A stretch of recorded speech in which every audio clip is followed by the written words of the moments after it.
Cap, look at my fish. Oh, wow. It's my little bite. Ready? Bitch. Always have to steal those kisses from you. Always have to steal those kisses from you. Always have to steal those kisses from you.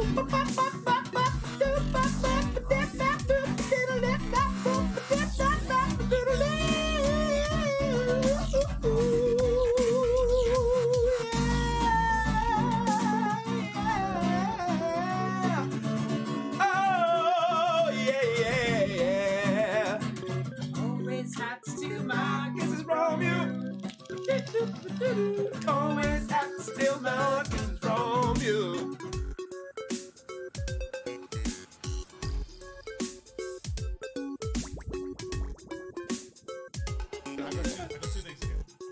Oh. Alright. Let's Okay. show us what's in the box. Top secret. First one is for Grizz. Oh. What? Hang on. What do we got? Keep going, though, man. You're doing good. Yes! Dude, you punched the fuck out of that, man. Holy fucking shit! So good. Yo, Captain Pearl. I didn't know what was going on there. Man. Fucking got him. Fucking got him, dude. Holy shit. Dude, good game. Fucking good game. Are you ready? I knew it!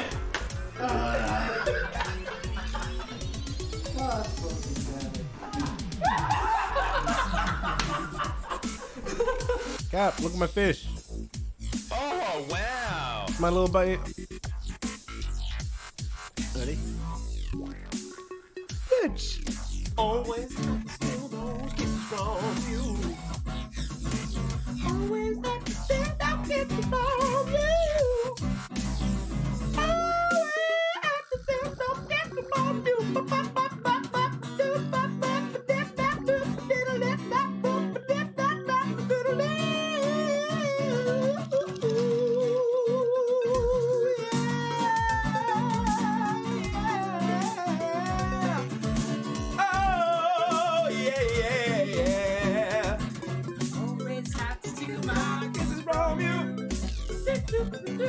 Always have to steal my kisses from you.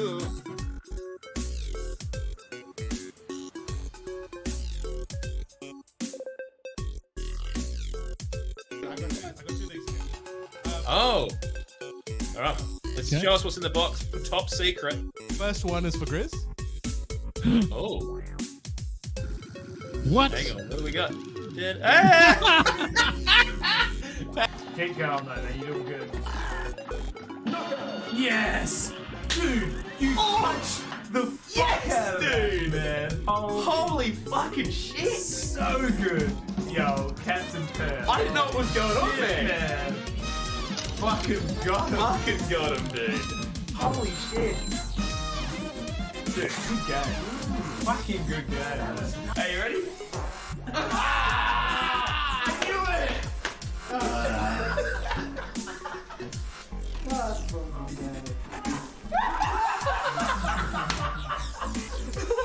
Cap, look at my fish.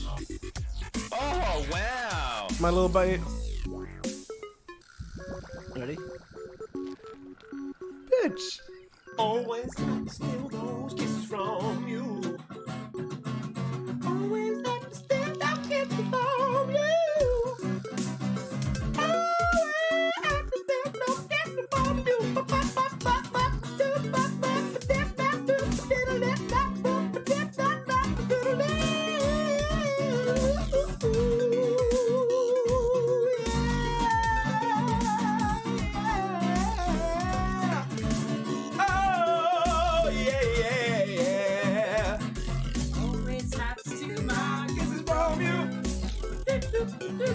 Always have to steal my kisses from you.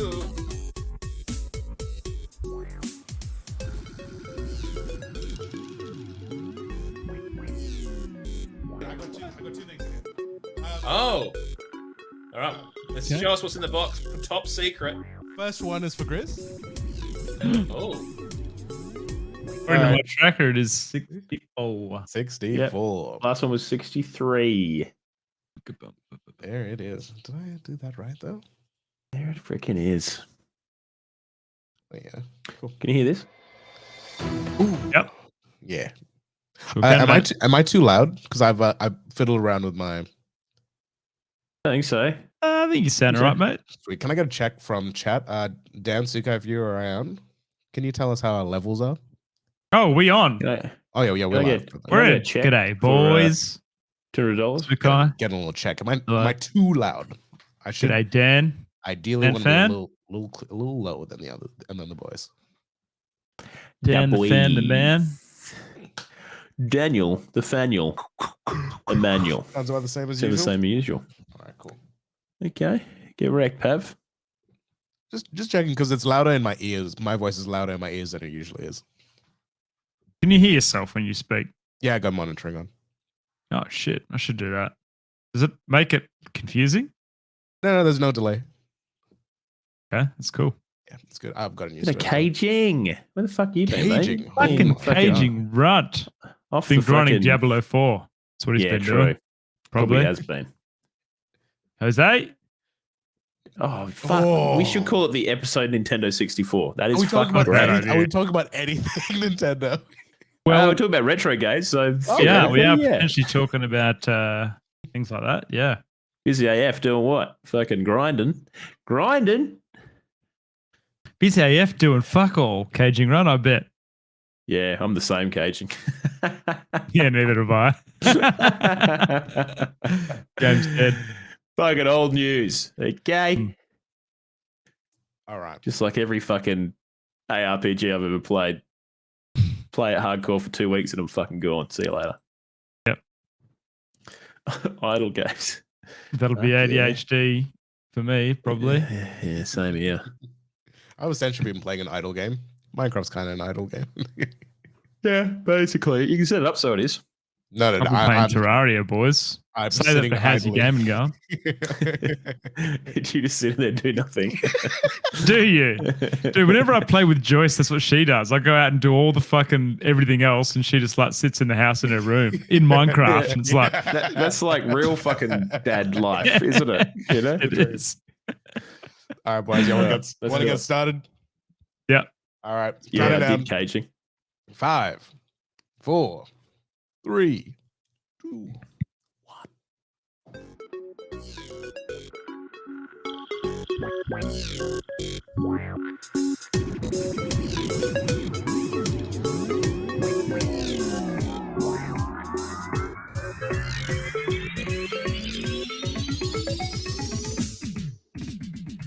Yeah, freaking g'day, and welcome to Oceanic Gaming Radio. That's OGR, baby. Episode 64. Yeah. 64 of these, boys. Well done. That's a GG. lot, isn't it? 5 more. Yes. Five Yeah. more. 5 more. Oh, yeah. That's when we give up. Absolutely. 69. That's it. Nice. We made it. Very nice. Yeah, well, you look forward to that episode. But anyways, my name's Captain Perth. Great to be here. And alongside me, as always, my wonderful pals, Grizzly Gaming 86 and Pavlova Face. Fellas, how we doing? We doing all right? Good evening. Ahoy, hoy. Bit Very tired. good. Bit tired, boys. Tired. Had a big one. Fuck. And what? Did you actually have a big one? Or are you talking shit? I had a pretty busy one. I had a Saw some very, clips. very, What very happened, Pav? big night, Saturday night. One of my best mates' birthdays. I got on the sauce. On the south. Yeah, big time. Big. Is there a bit of beer pong happening, Pav? There was a lot of beer pong. I lost every game I played. Miserably Oh, lost. God. Yeah, no wonder you were so pissed. Yeah. Couldn't hit the jump shots, mate, or what? No, what I happened? I don't think I got a single ball in. Not that I remember. Look, after the second game, the night is hazy. The night is hazy. But other than that, I did a few gaming related things as well, which is pretty fun times. Ground Zero, we know Ground Zero. They had an activation. Full affiliations. Yeah. They had an activation over in Joondalup, Lakeside Mall, Lakeside Shopping Center. Mhm. Yeah, shopping center. Yep. They had a little tournament and a very cool activation space. They had their pro team flown over from the other side of Oz. I can't remember where they're located, but their pro team was over doing some meet and greets with the community. It was really cool seeing the interactions with like the fans and like their fans and stuff. Was That's pretty cool, man. pretty cool. There was a constant Wasn't flow the there- whole time. Such There's a cool little vibe. competition, eh, Pav? And Yeah. didn't someone win? A team won $1,000 and some Yeah, I other think it was- stuff, eh? I think it was What? 1,000. Serious? Like they had a very very solid prize pool. So they did a Where? quick tourney. I think they also did some players versus the pros matches as well. Yeah, Cool. very cool. I think they're heading over to internationals really soon as well. It's gonna be cool to follow that story as well. Nice, mate. Nice. Very cool. Yeah. Yeah. What else I did Saturday? I also on after that Saturday we did Anime in the Valley, a little pop up anime stall community market in the Swan Right. Valley, which is really In the cool. Swan Got a- Valley. Yeah, got a Yeah. quick commission there. It was really good to chat to the community out on that side as well. Did you cosplay, Pav? No. I was only I was just popping in to see who came around. Do you ever cosplay, Pav? Do you ever No. cosplay? So I have never cosplayed in my life, but look, Really? yeah, I haven't. But like the more and more cosplay friends I make through the conventions and the community and all these things that I'm involved with, the more pressure. There's been a few Yeah. offers of making pineapple related crossover cosplays, so we'll see what happens.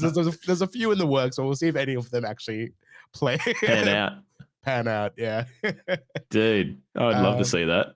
yeah, it was good Would times. be pretty fucking Are we talking hilarious, of like I a reckon. blended experience of like pineapple crossed with another IP, so like Yeah. Pokemon or something? Exactly. Like Pineapple Shoe or something like that? Pineapple shoes made the list. Yep, I like there it. you Oh, fuck it, I can keep going. I There you totally can.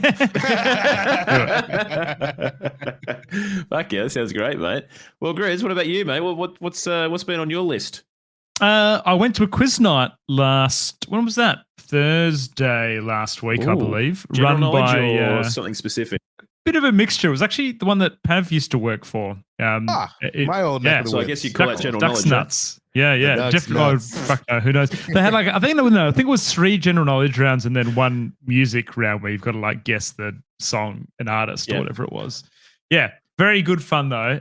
A couple of tequilas were consumed and it was a good night all that's the round. We boy. didn't win, but we didn't come last, mate. We were middle of the pack, mate. Middle of the road. Yeah, That's a win in my books. Yeah, yeah. Not coming quite last is happy. a win for sure. Who Yeah, are we the doing, table mate? that won, we were swapping answer sheets with them when you go tick it off. And fuck, man, I reckon they must have been like, you know how does this happen, Pav? Question to you: do you get professional quiz players Oh, that yeah. just go around and Oh, play the dude, quizzes? yes. eh? Oh, yeah.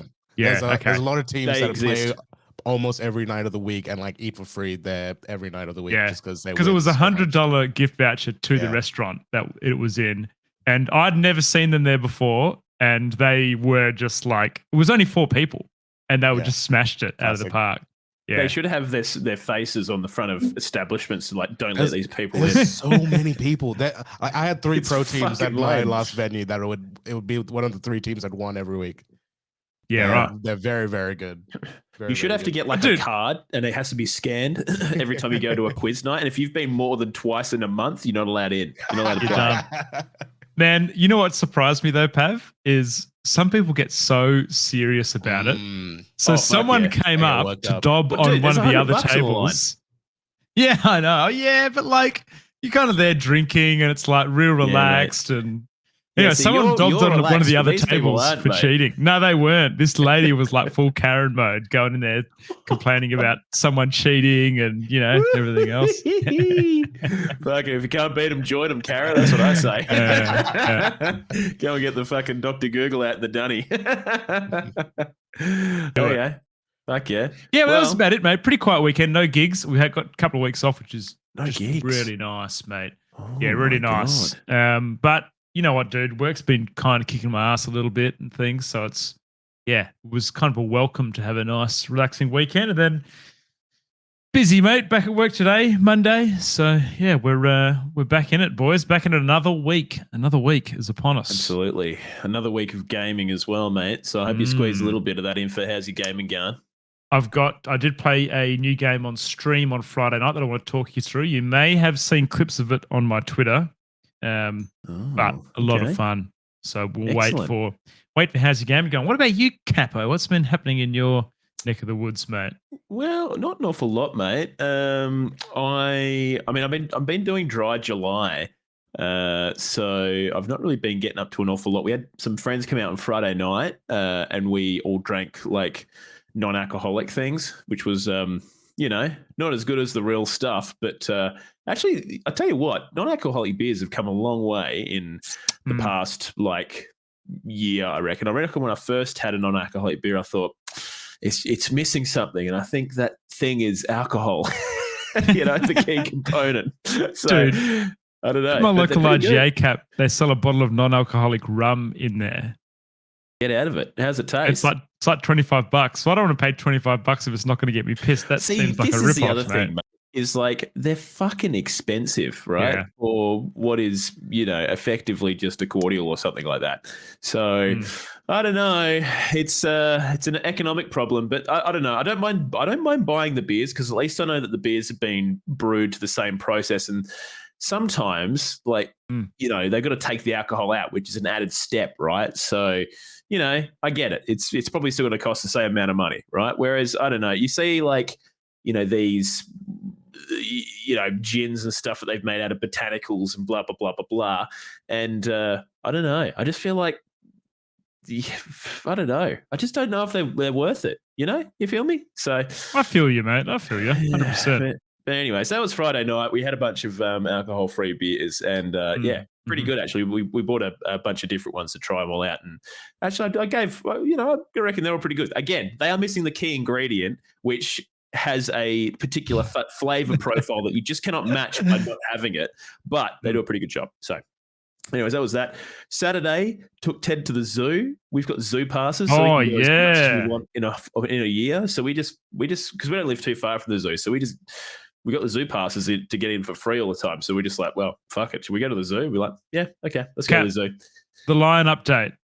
Has he noticed the lion yet? He hasn't noticed the lion. In fact, I didn't even notice the lion either. And I was like, where the fuck is he? And me was like, he's right there. And he was just like lying in front of us. And I was like, oh shit. No wonder Ted can't see him. I can't fucking see him either. So so he's still not noticed the big cat yet, but he's definitely noticed his own cats at home. But he loves the monkeys. The monkeys are just so animated, and they're like the ones in the little ones, like the what are they? The squirrel, Bolivian squirrel monkey. Is that stuff like that? There's tiny little ones that are almost like a green color, and they're real active. I know the ones you're talking about. Can't remember what they're called. Oh, the tamarins. Yeah, they might be the tamarins. Yeah. He loves those as well. Basically anything that is moving around a lot, he's all about it. Because obviously it's he can see it, he can recognize it. So love that. But yeah, so did that on Saturday, and then kind of cruised the rest of the day. Sunday had a massage, and I played some video games basically, and looked after Ted. Yes. So any new video games, Cap, we're going to hear about today, mate, or what? Actually, sort of. Yeah. Sort of. Actually, very much sort of. And I'll explain more later. But yeah, so yeah, so I can look forward to it. There's one there that I definitely need to talk about that I completely forgot to add to my sheet. I'm just going to quickly do that right now so I remember. But do it. There's one in there that's definitely worth a mention. But yeah, so anyways, let's freaking jump into it, shall we? Let's do it. Firstly, as always, house rules. Just want to say thank you for listening to this little podcast. If you can do us a big favor, if you're listening via Spotify, etc., give this bad boy a freaking 5-star, will you? And a great review. Maybe tell someone about us. That'd be really fucking awesome. Otherwise, if you want to watch us live, you can do so every Monday night from 7 p.m. AWST on twitch.tv/Oceanic Gaming Radio. And you can join legends such as Sukai AU, Caging Runt, Daniel Fantastic. What else we got in here? Sikose. Yeah, you can join a bunch of freaking legends. So there you go. You want to come and watch live? You can do so. Otherwise, just want to say a big thank you to our wonderful Patreons as well. The legends with the wallets that keep on flowing into our little PayPal account. We appreciate you. They are the following: Sukai, Moosey. Sorry, Moosey. Caging Runt, Sergeant Paul, Lee GD, J Libs, Brendan, Dan Fantastic, and Stropsy. When you legends, freaking appreciate you. Legends. Bloody legends. Now, big one happening on the run sheet tonight. We've got a bunch of bits and pieces. So first one we'll discuss shortly, but let's play this fucking quest log, bad boy.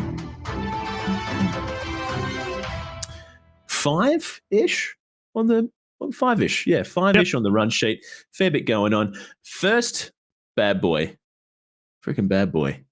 87% of retro games, Grizzly, are being lost forever. Suggests a new study. Yeah. Okay. So this. Are you running through the full list of the things, or are we talking about No, this? we'll just fucking dive straight in, mate. Yeah, so the Video Game History Foundation, Cap, believe is in the US, in partnership with another company called the Software Preservation Network, reckon a whopping 9 out of 10 classic games are critically endangered. Not surprised, actually, honestly, Cap, because when you look at, I remember there was a period of time, mate, you could walk into a Cashies and you could buy like a bundled original Nintendo or even a Sega or a SNES in there. And I feel like that you just can't really do that anymore. Those consoles are hard unless you're looking in the right places for them to find them. So pretty scary numbers. I mean, you can probably hack a lot of these, but playing them through emulators and such online. But yeah, I think even that for some of the real retro ones are challenging. I mean, this article also talks about the fact that PlayStation 2 games, you can't play them on your PlayStation 5. The backwards compatibility thing on newer consoles, you can't do that. So, that's, you're not going to have a way unless you have an original console. So that's like the, original Yakuza games for PlayStation 2, all those and anything else, Crash Bandicoots, unless you've got that original hardware. Well, See you later, mate. Yeah, I mean, we've obviously had a little kind of, I guess, resurgence of classic stuff with, for example, the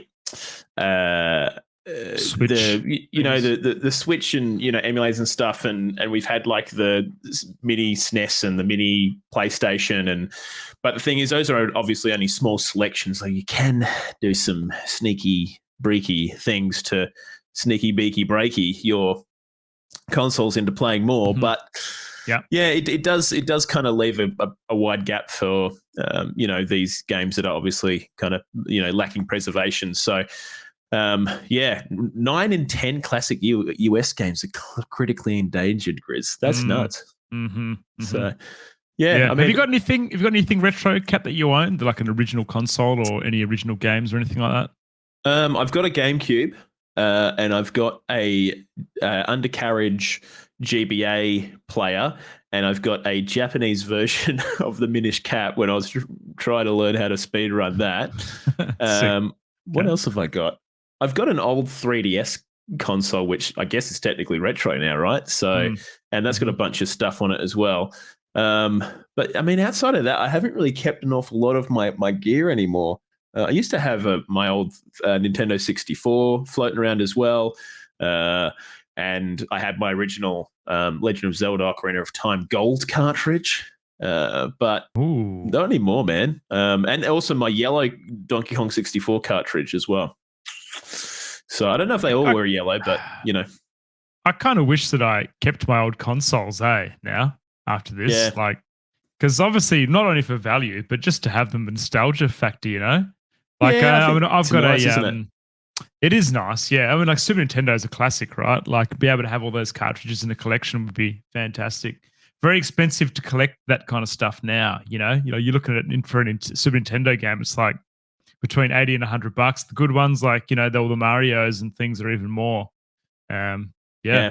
Yeah, big time. Yeah, it's a shame. I suppose hopefully we'll see more kind of preservation efforts in the future. But I suppose the big one is it's time in someone's day to perform that preservation. So whoever's out there doing it now, my hat's off to you because you're a bloody legend. It's time I certainly don't have. But for those of you doing it, freaking good job. You guys are freaking legends. But yeah, hopefully we can curb those numbers a little bit. I don't know. I suppose it's one of those things that people just kind of don't give a shit about ultimately because they're just video games, you know. But I suppose really like they are a part of pop culture and culture in general, and you know, there's a certain degree of, you know, the trends in video games making comment on, you know, society at large and all those kind of things. So I think they're important little time capsules and snapshots into our, you know, current era from whenever they kind of came out. So it's a shame. Just thinking about this, Cap, you know how we're seeing a lot of remakes and remasters of old video games coming back out and bits and pieces. Do you think they're going to follow on with that? Or do you think at some stage in the future they may go, let's re-release the Super Nintendo with these games on it and cartridges? I reckon that would sell, honestly. I reckon that would be pretty cool. Do you reckon that would ever happen? Do you reckon that they would look at old? I reckon the only person who could, well, the only people that could do it would probably be Nintendo, if anyone. And they probably, like, because, I mean, obviously, you know, Caging Rot said SNES Classic, which we mentioned before, but I think what you're trying to say, Grizz, is like the actual old, original entire thing. Yeah. So not a mini version, the fucking original SNES with the original cartridges, re-release everything. Yeah. I suppose it could be pretty fun to do that, I guess. But I guess it would come down to an economical problem. You know, would it make money? I suppose they'd have to do some marketing analysis. Also, I'm just thinking from a logistics point, they came with like weird cables. You'd need to find a way. It'd have to be HDMI, which may cause other issues with making that look okay on TVs, given the graphics of those consoles and things. Yeah, absolutely. Yeah, I suppose we'll see where we're at in the next 10 years, you know, and if we've see if that 87% statistic is rising or falling. So, forget the critically endangered animals, Cap. More worried about those critically endangered video games, mate. yeah, exactly. Yeah, agreed. But yeah, all right, there you go. Now, Grizz, huge week in the Microsoft versus Sony versus the world, you know, Activision Blizzard King acquisition saga. The big thing that did happen was essentially what the FTC's lawsuit, or whatever they were kind of using to go after Blizzard, was essentially thrown out of court by the judge that was acting on it. Yeah, basically said, you know, the FTC doesn't really have a reasonable enough argument to kind of, I don't know, assert that, you know, Call of Duty will probably be pulled out of PlayStation, and whether the actual ownership of ABK is going to actually result in, you know, a competition problem across the video game space and subscription libraries and all that kind of stuff. And the FTC subsequently tried to appeal that decision, which was then denied by the judge, which is kind of fucking huge, given that the deadline for this deal is tomorrow. Is that right? It is right. Now, so it's all going to come to fruition. But they've kind of made an agreement now, haven't they, Cap? Is that the latest and greatest news? Yeah, so since what's happened after this, it looks like Sony has signed a deal with Microsoft to keep Call of Duty on the PS whatever PlayStation ecosystem for the next 10 years. Okay. So it looks like Sony's come in, play ball, probably read the writing on the wall. Looks like, well, at this stage, it's looking very much like Microsoft's probably going to hold on to ABK. In fact, one of the last vestiges of friction for Microsoft was the Competition and Markets Authority in the UK. They were trying to block the deal on their end, saying that they thought the cloud gaming market, you know, and Microsoft's acquisition, it would all be kind of anti-competitive. But the CMA and Microsoft have since agreed to postpone those talks. Postpone that, you know, lawsuit or whatever was going on there, and sort of figure out maybe how they can work forward to lessen that impact or the perceived impact that the CMA has identified. So. The EU is very on board with Microsoft purchasing ABK. So it seems like the major constituents of the against parties have either A, been said, nah, you bullshit, or B, now coming to the table to making talk a deal. deals. Just on the deal, Cap, like that's for Call of Duty, right? What about other said titles? Is there any talk amongst Sony and co around future exclusives or future, what would you say, games that would potentially usually release to a broader wider market? Wider market. What happens with those, and whether those will go to PlayStation as well? Do we know? In all honesty, not really. I think Call of Duty is unique in the sense that it has a unique kind of player base that is so universal across different markets and consoles and whatnot. You think of things like World of Warcraft. There's only one place to play that, and that's on the PC. Overwatch is particularly doing particularly well. I doubt that its console draw is that big. Maybe it is. Someone might be able to correct me there, but it's still not being discussed in these talks, as far as I'm aware. Not getting a look in at all, mate, is it? No, and I mean the only other thing would be, are they worried about Candy Crush not being on the Sony PlayStation? And it doesn't seem like that's the case. It seems like everything's pretty much completely dictated towards Call of Duty. So, but I mean, obviously, Microsoft has now signed a deal with Sony for 10 years. They've also signed the same thing with the Nintendo Switch, which I bet they're spewing about signing that, because trying to, configure a playable Call of Duty experience for the Nintendo Switch, I just don't even fucking want to think about that. I can only imagine it's the not way on it would Nintendo work would be Switch cloud now, gaming. is it, Cap? It's not on Nintendo Switch now, is it? It's Call not. of Duty is not. No. I would think, actually thinking back on this, the only thing I could think how that would work would be some kind of cloud service, which is actually already happening. So I believe Kingdom Hearts. Sorry, there's babies crying. I don't know if you can hear that. Can hear Tettles going nuts in the back. Yeah, I don't know what's going on. But you wait till he wants to fucking get into your room. He's just going to come bursting in, mate. Like, you're not going to be able to stop him. He's going to be in there. Well, we've got a fucking report on the scene from fucking Ted. He's fucking ready to go. Now, where was I? Kingdom Hearts. Yeah, so Kingdom Hearts, there is a Switch. A Switch version, and that is purely cloud-based. Is it really? So, does it run like shit? Because it does run like shit. Does it? Okay, yeah. Yeah, it was not very well received. Could you imagine a PvP purely online competitive game? I can. But look, Microsoft signed a deal to get it on the Switch. They didn't sign a deal to get it on the Switch working well. Okay, so right. that's kind of where I think that might go. I think they probably will go. I mean, they have the infrastructure to do cloud gaming, so I can't see why they wouldn't do it. So, but yeah, so very interesting kind of turn of events. Bobby Kotick is over the fucking moon. He said it will enable competition rather than allow entrenched market leaders to continue to dominate our rapidly growing industry, said the man who is up for about $400 million if this deal goes through. So. So looking good. But yeah, as I mentioned before, tomorrow being the deadline, if they didn't manage to get this kind of deal sorted to some degree, I think there's still some technicalities to work out as to whether, because they kind of own them, but not really yet. The deal hasn't formally gone through. If they didn't manage to finalize this deal by tomorrow, Microsoft would have to pay Activision a penalty of $4 billion. Oh my God. That's why it's all kind of come to a head then, hasn't it?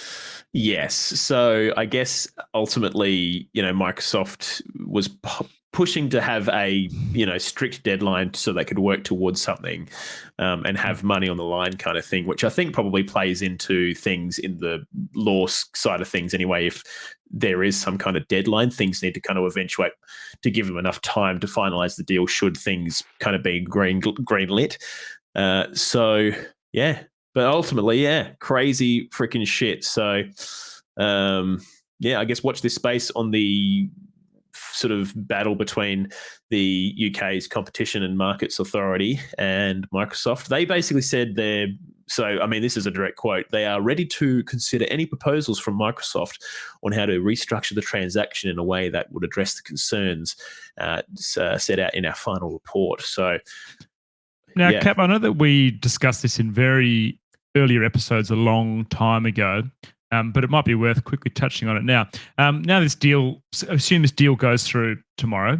How long do you think it will take, and do you think it will impact game development on Blizzard's side? Will we see games coming to Game Pass? Will we see more money in the bank for dev of other IPs and things? Do you think this will impact those games, or Destiny as well? That kind of, they're not, they're Bungie. Destiny's again now, aren't they? Sony. Yep, That's Sony right. owns Yeah. Bungie now. Yeah, I mean, look, I don't know how long it'll take for things to kind of trickle into Game Pass and stuff. I'd say probably a year or something, or maybe less than that, between 6 months and a year, perhaps. Things I would hope to see is some kind of upsell on the Xbox PC Pass Ultimate. Rather than just giving you cloud gaming access. Yeah. Maybe bundle in a cheeky little World of Warcraft subscription. WoW sub. you know? Yeah. So I the can't Ultimate, imagine they'd give you that at the base level, but so what is Ultimate per month, Cap, out of the pocket at the moment? I think it's like $18 or something like that. Okay. Versus 14 or something. So, $4 extra and you get cloud gaming. But I think that'll probably be one big one. I actually, do you know what? Controversial. But I actually think Xbox Game Pass would be really good for Overwatch and its player base. Yeah. Well, that game's kind of free anyway. Why do you think it would be good? I just think it'll get more people in there using that ecosystem, because that's the other thing is like if Microsoft picks up these things, then I assume it's probably going to have to go through its app, right? So it's kind of people won't have to use Battle.net or whatever else. So I just think ultimately it'll probably just it's more of a marketing thing. I'm probably getting more of a casual audience onto it. So yeah, you see it in front of people's face. I mean, I must admit, Cap, I never see Overwatch 2 in front of my face, because I never have Battle.net fired up. But yeah, if it was on Xbox Game Pass and it was kind of thrown at you, free to play, then more eyes, maybe, or people more might eyes play. Indeed. Yeah, I mean, obviously, like you said, that it is a free-to-play game, but I'd imagine maybe you might even find that maybe the Battle Pass is chucked in or something at the Ultimate tier. I don't know. Like, these are the kind of decisions that they can start making and getting people using some of these games. But yeah, it'll be interesting. Do you see any development changes in terms of WoW expansions or anything else now that they're sitting under the umbrella of Microsoft, or do you think they're Blizzard's you know what? It's going to be really interesting, I think, just to see exactly how things are structured. Because I mean, think about Starfield, right? Probably one of the most hotly anticipated games in a long time. Really, like it's people love Bethesda games despite how average the last couple have been. I'm talking about Fallout 76 and Fallout 4, in my opinion. But that game is fucking free on Xbox Game Pass. That's hectic. That blows my damn mind. Yeah, seriously. So if you're going to start putting World of Warcraft expansions as a part of your upsell, that's even more hectic, right? So I don't know. I could just see that continue to grow and grow and grow. So. And I mean, ultimately, if you're a World of Warcraft subscriber and you're paying $15 a month for World of Warcraft right now, why the fuck would you do that when you could just buy Ultimate for $18? Yeah, and get heaps of stuff. And Sukai's made a pretty good comment in chat saying that he think they will include it in the subscription service because the WoW subscriber numbers have been on decline, obviously, since the last big content drop. We don't know the exact numbers, but that's correct.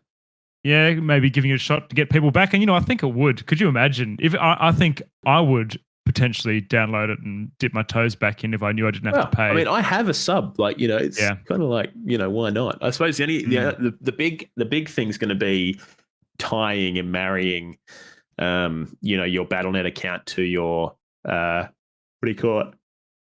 Dude, Hardcore Classic would be fucking sick. I would love to try that. Yeah. Give it a Well, go. again, maybe they'll get that cranking beforehand and there'll be shitloads of people involved. I don't know. It's going to be, honestly, assuming this does go through 100% and we don't have any kind of outliers, which is kind of like the writing kind of seems like it's probably going to happen, especially since, Sony's kind of budged and is finally, drafted up a deal. I think we're going to see quite a significant change and structural change at Blizzard in the next however long. So going to be fucking crazy. But yeah, so there you go. There's your little rundown on the old FTC controversy. Okay, so there you go. Now, Grizz, Interesting. Yes. have you ever been abused online? Of course, mate. All the fucking time. Yeah, it's probably At me. least once a week playing Dota. Like bargain people are so abusive. Yeah, all the time with voice chat, And Yep. interesting about this one, Cap. Tell me, what are they doing? All right, so Xbox launching a new service that is designed to combat toxicity, right? One of those things, well, the main thing is it's called Xbox Voice Reporting, right? So step 1, capture. Save a clip if someone is violating the Xbox community standards. So that will basically save a clip of any in-game noise, whatever. You can basically record any noise. Can you guys hear that noise coming through my microphone? I think it's Pav's typing, is it? Or No, is it it's not. you? It is my son on the other side of the wall clanking his things in the bath. That is on the wall. That is so good. It's so funny. Sorry to derail this, but in the last week, he has just become a freaking maniac. Honestly, we have to have 2 people to change his nappy. It's gone from a 1-person job to a 2-person job. I have to hold down his arms physically to stop him from rolling over. And there's honestly quite often there is shit everywhere. Not a fucking exaggeration. It is crazy. But yeah, it's just all of a sudden he's become a freaking maniac. Anyways, going back to this, you're gonna just listening at home. You're just gonna have to excuse the freaking clack, clack, clack, clack, clack on the wall. I think. Anyways, all right, going back. So you can save a clip of any in-game noise, right? And that'll get saved for later. Now, in that exact moment, you don't have to kind of submit the clip or anything like that after your game session, wherever you're playing a bit of freaking Fortnite, playing a bit of Apex Legends. Yeah. Freaking Legends. After that game, you can go and check out the clip that you just took, and you can submit your own voice clip describing what's kind of happened in your own words, effectively. So presumably that probably gets churned into some AI voice transcription of what you just said and gets sent to some community manager somewhere. And then Xbox will review your report and then notify you of what decision has been made on the case. Very interesting. Yeah, it's this whole capture now, report later. So it includes capabilities including text, image, video, voice, all being able to capture as part of your report. And you know what, Cap? I think this is excellent, right? Because I'm thinking from a Dota perspective here. Like, we don't have anything like that built into that game, but so much of the toxicity that comes through online gaming is over voice, and you having to write out what just traumatized you in a game is sometimes sucks. Yeah. So if you can use this bit of kit to do it and just make online gaming a bit safer. But it also, I don't know, there's something about recording someone else being an idiot and having proof of that, I think is going to make people feel a lot safer about gaming online, knowing that there's a capability to actually collect that information and report accordingly. Because there are some fucking horrible people out there, mate. So yeah, for sure. And I mean, I've definitely experienced a few of them floating around in various settings. But yeah, I think this is a great initiative, and it kind of fills that gap of, obviously it's easy enough to maintain chat logs because the data kind of footprint of a chat log's not particularly big, whereas trying to go back in a game and figure out what someone said over voice either meant that you'd have to maintain a copy of that entire game plus voice history, which is probably a lot of data, or do something like this, which just wasn't around. So for Xbox to kind of, put this service in place is a bit of a fucking big dick energy, in my opinion. So, hey, Cap, what are your thoughts on performance to do this? Do you think it'll have any impact on game performance if you're capturing voice It's a good video question. things? I suppose, well, I guess on PC probably not, because a lot of PC programs, you think about your what's the NVIDIA one, Shadowplay, or Shadowplay, yeah. whatever else. In all honesty, I'm not too sure what kind of whether that it'll have a huge footprint on the console. Maybe on the Series S, perhaps I'd worry about that console because it's a little bit, it's a bit lighter on the specifications. But yeah, it's hard to say really, Grizz, without actually seeing it in practice. And I mean, because 60 seconds of video is quite a lot. It is.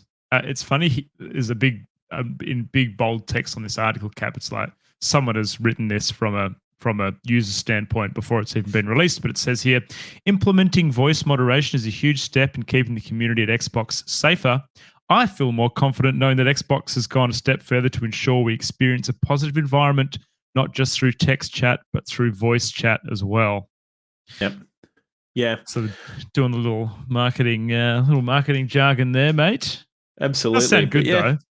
Yeah. No, I think I'm a big fan of this, and like I said, kind of, fitting a bit of a blind spot in gaming toxicity. So yeah, freaking bring it on, I say, and watch out, Caging Runt. You're being watched, mate. So Ooh, yeah. You're gonna be in the shit. All right.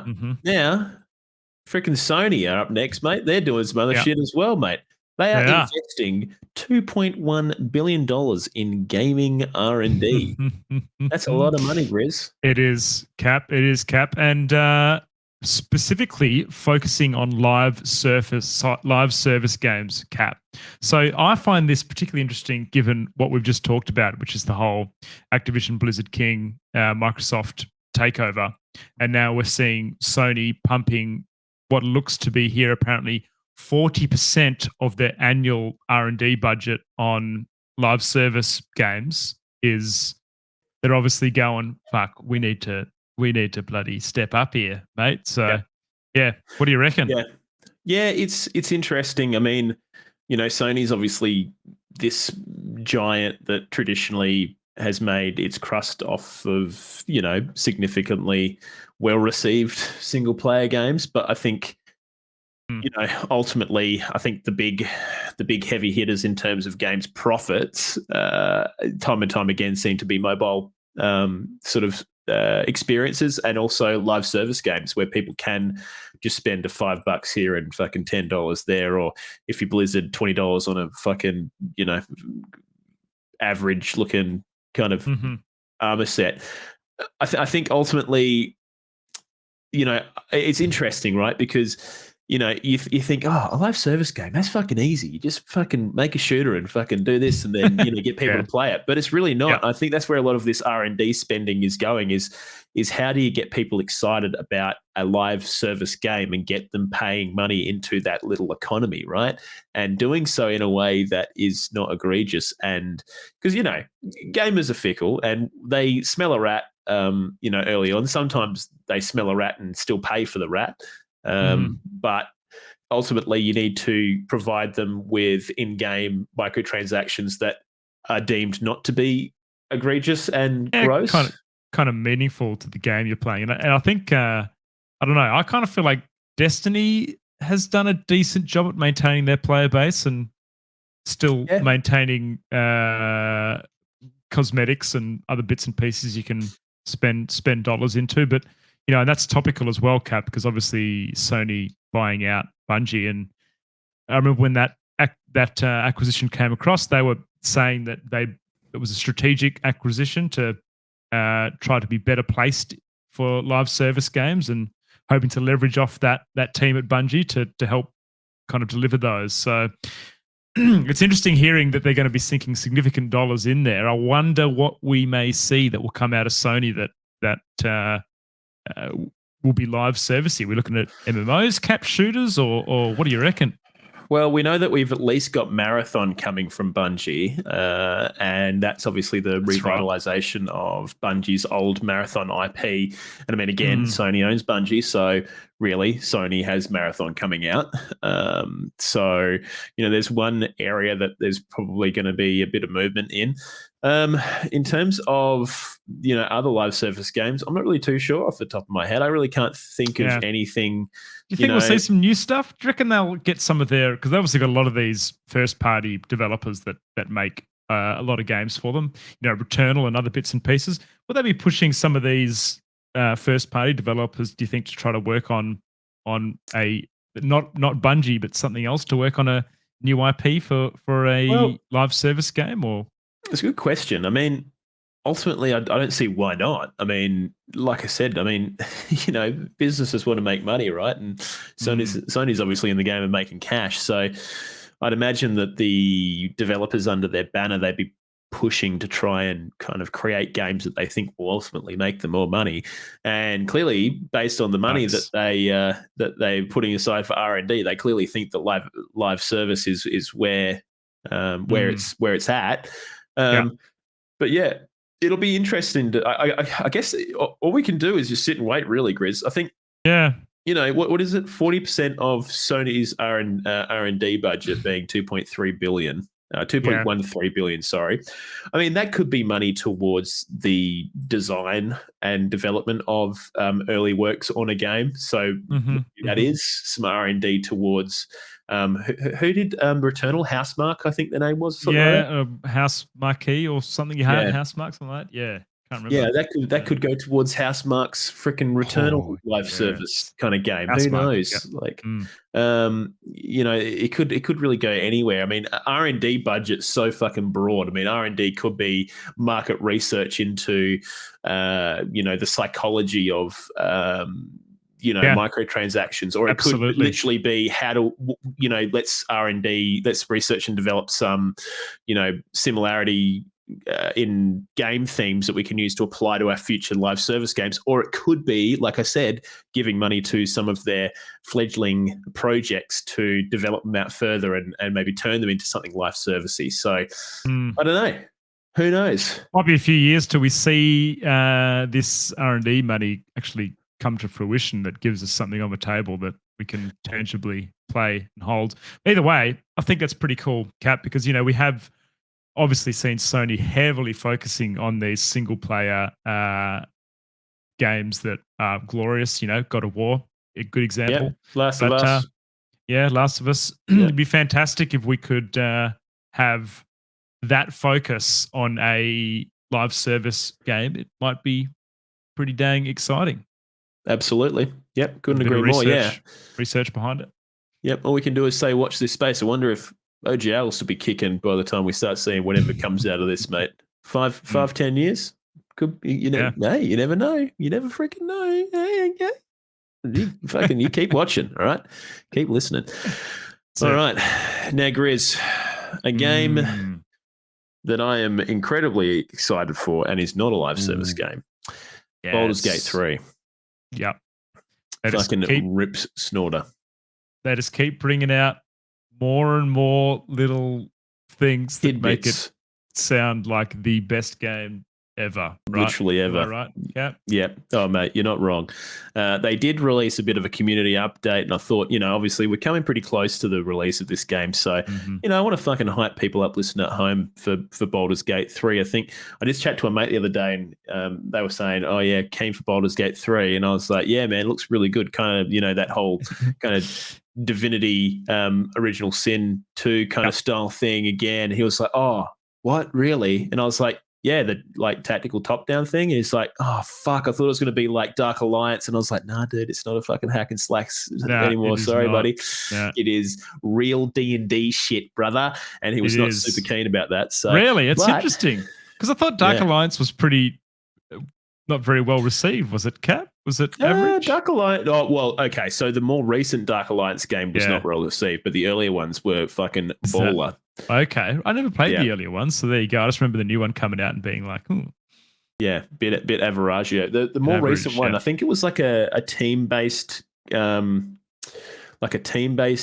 and it just basically shit the bed and got very poor critical acclaim. But I don't think Baldur's Gate 3 is going to be getting any of that. So let's go through the more recent community update now. Their character creation tool.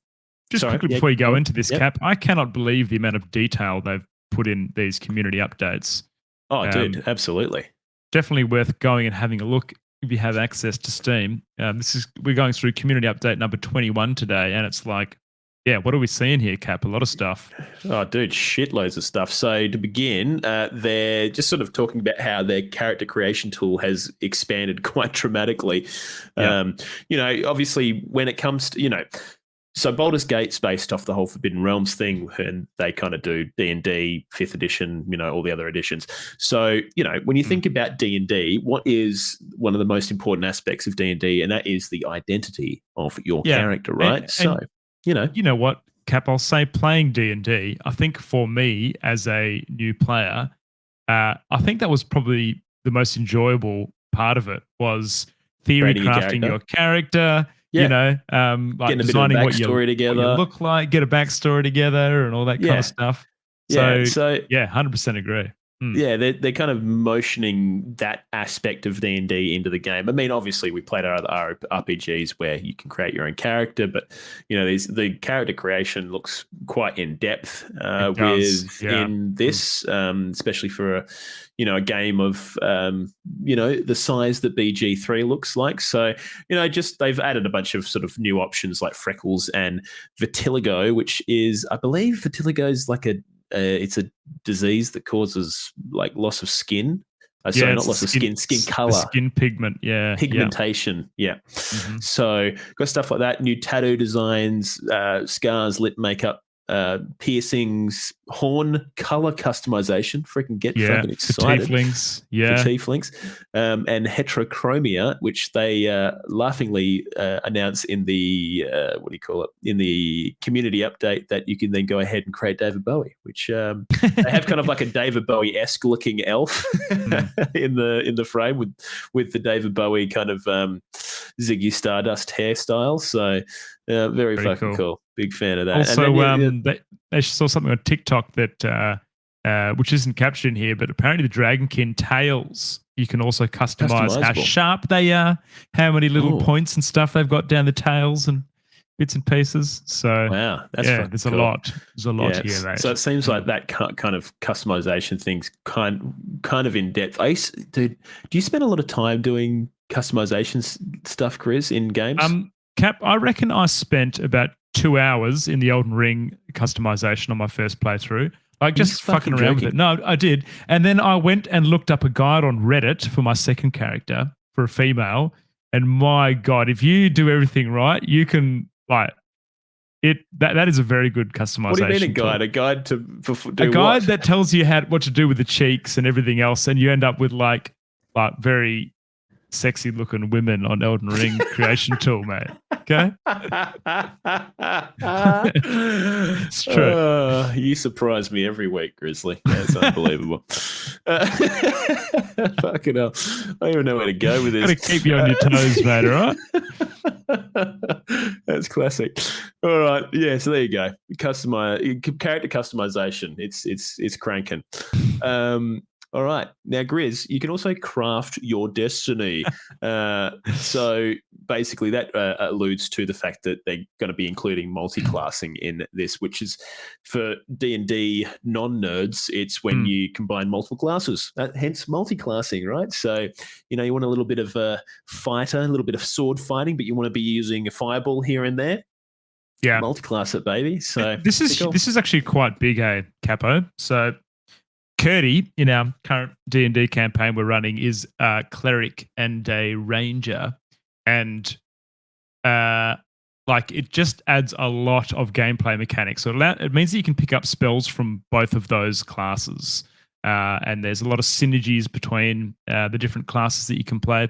So this is cool, man. This is really leveraging off the 5e rule set, which is, I think, very well written and pretty well balanced. So multi-classing. I'm curious to know whether you can multi-class off the bat as a level 1, or it needs to be something that you do as you play through and gain levels. So look, it doesn't fully go into the specifics of exactly how it looks, but I'd imagine there'd be kind of some degree. I think you meet someone who enables you to maybe multi-class. I'm not entirely sure. I think I might have read that, or maybe I read that about something else later on. But Yeah, they do say here, in order to allow your wildest dream class combinations, we've removed ability score prerequisites, which is interesting because I think that kind of implies that some classes might have been like, okay, to be a fighter, you need to have 15 strength or whatever else. So, yeah, you won't have to get your charisma up to freaking whatever to be a warlock or whatever else. So that'll be freaking. Oh no, so what I was thinking of was respecking. Okay, so we'll get to that in a second. But yeah, no full details on how multi-class will actually be implemented and how you'll go about doing it. So you just have to wait and see till when the game comes out. But respecking, so they've basically taken the price of entry for respecking completely out. You just have to find a NPC and you can respec on a whim. Which awesome. Can you respec everything, your class and everything that you've picked, Cap? Hold on. It says here, controversial, maybe, but a person who had never made a mistake trying something new, blah, blah, blah, blah, blah. We want to facilitate your experiments with 12 classes, 46 subclasses, and now multi-classing. When it comes to your character build, both veterans and novices of D&D are sure to make a few mistakes along the way. We want to encourage you to try new things, find new combinations, and ultimately discover the playstyle that suits you best. So I think that'll be great because, let's be honest, Grizz, how often do you replay a game of this size? These days, never, Cat. Yep.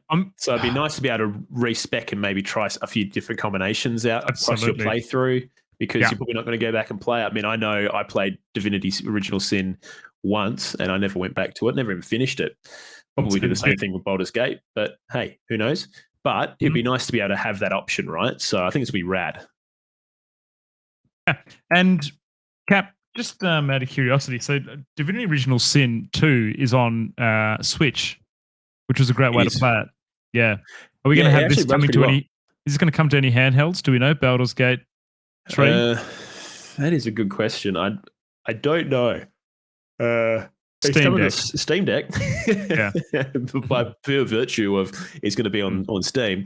I don't think there's any word on it being on the Switch yet, but maybe we can have a bit of a chat about other consoles towards the end of this. We got another little tidbit about Baldur's Gate to talk about anyway, so we'll save that for then. But yeah, it's good. Now, they've also got Mercenaries cranking as well, Grizz. The cool thing about Mercenaries is it kind of enables you to create a party of whatever you want, essentially. So rather than having to use pre-built sort of, swords for hire that are floating around the inn, you can go and find these hirelings where you can change their stats and class and yada, yada, yada. So that'll give you even more customization ability. Yes. Pretty rad. What I want to know, Cap, I wonder if you're forced into having hirelings. So, for example, if me and my brothers are playing as three of us, are we going to need to have a full squad to get through the content, or do you think the game would scale based on who you've got in your party? I wonder. It's a good question, mate. I really don't know. I assume there'll be some degree of scaling. How that actually looks in game, who fucking knows, mate? We'll find out, my friend. We'll find out. It's cool though that you can design your characters from the ground up though for these. I think that's cool. Oh, absolutely. Like, and then being able to take that to the next step of completely designing your own party. If you so wish, pretty rad. But yeah, so that's that. Now, there's also going to be a bunch of different origin characters now. Divinity 2 Original Sin had this exact same thing. Where you could play as pre-built characters that had a story arc that would play into the story, or you could play your own character that wouldn't have those same story quips that would show up. But you could kind of get the rough idea of what was going on by having them in your party, and because these characters are either you play them or they could potentially become party members. So, there was like the Red Prince and stuff in Divinity 2 and a few others. Yeah, was that the Dragonborn guy that was in your That was group? the Dragonborn guy. They had Thane, who was who was like an ascended being without a face, the undead guy, and he was trying to figure out what was going on with why he was alive still. Sabine as well, the rogue had some stuff happening. Yeah, very cool. Actually, it was great. It was great how it did that. Yeah, really cool. Yeah, and very memorable characters actually. So it's gonna be pretty rad to see sort of what happens with these characters. Seems like they all have, one thing I love about D&D is imperfect characters, and it seems like there's going to be a lot of imperfection in this Baldur's Gate game based on what I've kind of read. So everyone kind of has its flaws in D&D. That's the way that it's impossible to have perfect dice rolls, so you're always going to have some stats that are shit. So yeah, exactly. Cool. Yeah, so one of the things is this idea of the Dark Urge, which is the most recent playable origin. It looks like you play this alabaster skin dragonborn that has this dark urge to basically be violent and nasty, but it looks like you might have some kind of guiding hand over the top of you, so that'll be played out in the game. But that looks really rad. So it's interesting how they say that. They say here in Baldur's Gate 3 there is no clear-cut evil path and no path that is plainly good. There are simply choices and ramifications of those choices. So that obviously kind of reminds me a little bit of what is that game, Cap, around the choices you make and how you become evil and good? Fable. The Fable games. Yeah. And it's all kind of a grading scale. You can obviously go completely one way or the other. And I mean, some choices I'm sure will be more inherently evil than the good choices. But I think the more morally grey kind of stuff is going to be playing into this. So looks pretty freaking radical. Now, they do talk about in-game romances as well, Grizz. I really like the way they kind of talked about this, because they kind of insinuated that, they're approaching in-game romance without the idea of like just going into, I guess, speech mini games, trying to pick the correct the correct answer to get the fucking sex scene. It seems like the cool thing about this is they're trying to weave in, a bit of imperfection within relationships and how those kind of, transpire over time, and, the actions you have together as, a couple or whatever else, and how they kind of impact your relationship over the kind of lifetime of the game. It sounds pretty rad, So just kind of saying here, like, so for example, where am I? Oh, I had a really good. Where was it? The path to intimacy. The path to intimacy also varies greatly for each relationship along the course of the game. A companion like Lazelle, who exudes sexual energy at the beginning of a relationship, can take time to let her guard down, making the act of holding her hand all the more intimate. Little things like that I think are going to be really interesting, see how it kind of plays out. And then obviously you're going to have, the complete other side of the spectrum where you're having sex with druidic bears. So a druidic bear, yeah, absolutely. We're looking forward to that one. Yeah, I'm sure you are. Very fucking cool. Now, the other thing is they added a new crafting feature. Looks like alchemy's being added, which is pretty rad. They've also announced that there's another major villain coming in. They've announced that villainous person. I'm not going to sort of talk about it in here because I think it's kind of spoilery, but I will say that this particular person is voiced by the voice actor for Lady Dimitrescu from Resident Evil Village. So that's Maggie Robertson. Pretty rad. And she won some awards, didn't she, Cap, for that role, I believe? I believe so too. Yeah, I can't remember what awards that they won, but they most certainly did. Apart from that, they kind of talked a bit more about split screen co-op multiplayer. Just the fact that they're working towards that. I don't know if I'd want to play the game like that split screen, Grizz. Doesn't really leave an awful lot of real estate. No, and I think it would only be great for couch co-op. Obviously, if you've got a PC, you'd want to be playing it online with someone. But I'd really be interested to see, because they're putting a lot of effort into the split screen multiplayer, and we'll go through this shortly. But I would love to see the breakdown of how many people just play it over the internet / LAN versus how many people are actually playing this thing split screen. So that'll be interesting. Other than that, basically some shit about cinematography, some other shit. Also, they are just letting everyone know that you can definitely stream Baldur's Gate 3. Don't worry, they're not going to be putting cheeky little DMCAs on you. And they've also including option menus for Twitch and Kick streamers to remove nudity and disable the showing of genitalia. Okay. Yeah, right. Yeah. Interesting. They're also going to be having some Twitch integration, Grizz, which will excite you. So once enabled, lets viewers see your party, track quests, and vote on dialogue options. That's great. They're considering that stuff, mate. I think it's really important. Just makes the viewer experience all the better. Yeah. Yeah, but I mean, think about how big a marketing tool Twitch is, right? So I think it's within their best interest to include something like this, right? So yeah, game devs are realizing that slowly, aren't they, Capo? I mean, Devolver Digital, I feel like, rarely pushed that hard. The whole, you get the Twitch audience, and then the sales will come after the fact. Absolutely. So yeah, now that's basically the entire community outline, but just wanted to kind of quickly cover the fact that they are still working hard on split screen, like I was kind of alluding to before. So they're having big issues with the Xbox split screen because there's a sort of parity here where they have to develop for the Xbox Series X and S. Now, the S is the weaker console. That's kind of the cheaper entry price console. But apparently the Series S is really struggling to run the split screen co-op at acceptable performance standard.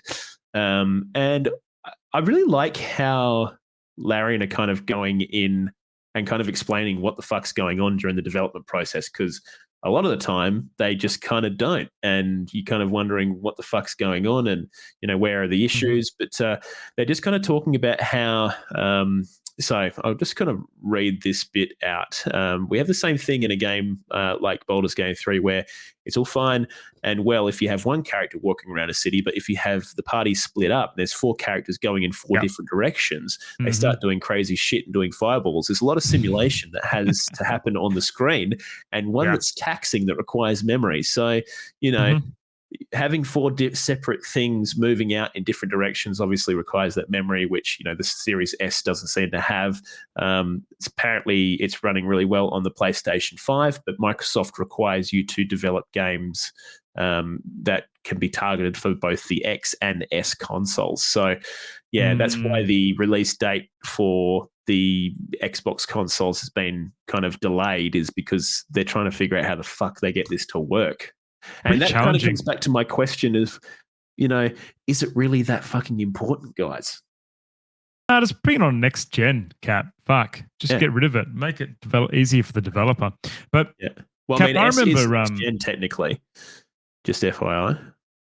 Because that's the Series X and S are next gen consoles. It's just the X is the strong console, and the S is like the, mum went down and bought the maybe then, maybe. dog shit. I don't know. One. Yeah. So I don't know. It's interesting. I do wonder, like, whether it's it is a really important feature, but Larian seemed to think it is a really important feature.